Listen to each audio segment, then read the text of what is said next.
Talk about this. It's been exactly 1 month since the twin earthquakes really rocked Venezuela. I mean, just look at the damage here. More than 5,000 people are dead and thousands more are injured. This morning, though, Global Empowerment Mission needs help with its relief efforts. Let's get you right out to CBS News Miami's Morgan Rynor. She is your reporter in Doral. Morgan, walk us through what people can do right now to help because it's needed. Yeah, they need a lot of help still. We're talking donations, money, goods, you name it. There are so many different ways to help, and I'll get to how you can help by volunteering your time and in all the other ways in just a minute. Because first, I do want to bring in one of the executive board members of GEM, Francine de la Rosa. We were talking a little bit before this live shot about just how many people in Venezuela are impacted by this earthquake. We were talking about the number of buildings alone that were damaged. Can you talk to us about what your team has seen on the ground? So the report states 58,000 buildings have been affected, 10,000 of which either crumbled completely or uninhabitable, which just, if we make the analogy, 5 years ago to the day actually of Surfside, which impacted us here in Miami, and that was just one building. So now let's imagine the magnitude of that times 10,000. It's just, it's hard to wrap your head around because it's miles and miles. It's entire neighborhoods of just complete and utter devastation. And what we're doing here is for the last month, we've been working round the clock and getting as much help there as possible. 24 planes, which is a plane daily since just a few days after the earthquakes happened. We've seen thousands, over 20,000 volunteers roll through here at our 2 warehouses in Doral.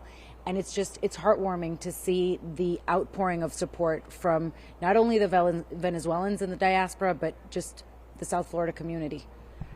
Francine, stay with me. But really quickly, I do just want our viewers to take a look at this video that GEM sent us so that you can get a good idea of their efforts in Venezuela, boots on the ground. You'll see people lining up. You'll see volunteers handing out those boxes. You can see them filling up those planes she was talking about. Francine, can you dive a little bit into the numbers involved here? How much has been donated? So 24 planes. We have a commitment of just in our first phase, $50 million in aid. It sounds like a lot. It is a lot, but the need is just massive. So 24 planes, 55 containers, our family necessities kits, which you'll see in the video. We've sent tens of thousands, and the volunteers come here to Doral and they build them. We have a commitment, a monthly commitment that we are going to meet, and we're just going to be there in the long haul. And how do you keep the momentum going beyond 30 days, 60 days? The need is going to be there for a while. That's what makes GEM so special.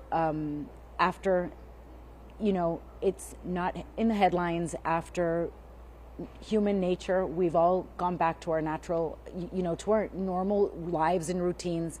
GEM just keeps going, and that's what makes me so proud to be part of an organization that's so special.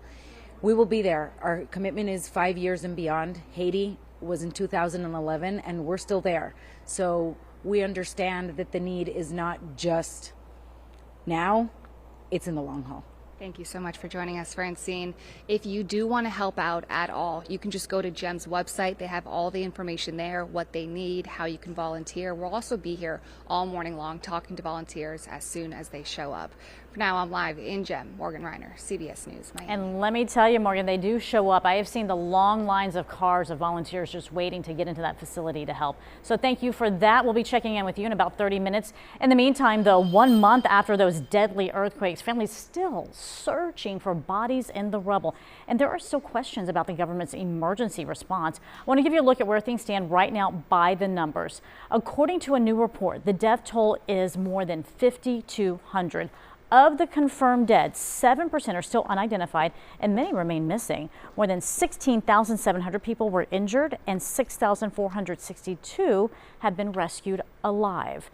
In a report released yesterday, the World Bank says the earthquake caused more than $19 billion in damage, and it's going to cost some $50 billion to rebuild. Now, nearly 24,000 people living in, quote, transitional camps will need to find housing. This week, interim President Delcy Rodriguez unveiled new homes for 240 families. She says these families will have the housing that they lost in the earthquake. So if you want to donate, CBS Miami and Neighbors for Neighbors have partnered with Global Empowerment Mission to help bring people hope in Venezuela. You can scan that QR code, it's on your screen. Donate to Jim's Earthquake Relief Fund.